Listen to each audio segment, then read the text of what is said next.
আসন্ন ঈদুল আজহার জন্য তৈরি হচ্ছে তাণ্ডব সিনেমা। এই ছবিটি নির্মাণ করেছেন বাংলাদেশের স্বনামধন্য পরিচালক রায়হান রাফি। বিগ বাজেটের এই ছবিতে প্রধান চরিত্রে অভিনয় করবেন সাকিব খান। তার বিপরীতে এক যুগ পর আবারও অভিনয় করতে যাচ্ছেন জয়া আহসান। এই সিনেমার শুটিং নিয়ে বর্তমানে রাজশাহীতে ব্যস্ত সময় পার করছে তাণ্ডব টিম।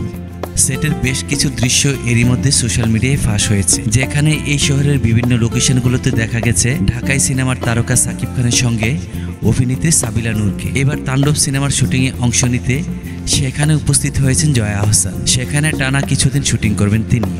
শুধু জয়া নয়, সেখানে আরও উপস্থিত হয়েছেন ফজলুর রহমান বাবু, শহীদুজ্জামান সেলিম, SF নাইম, মুকিত জাকারিয়া সহ আরও অনেকেই। গত ঈদুল ফিতরে মুক্তি পায় সাকিব খানের বরবাদ সিনেমা। নির্মাতা মেহেদী হাসান হৃদয়ের পরিচালনায় সিনেমাটি ব্যাপক দর্শকপ্রিয়তা পায়।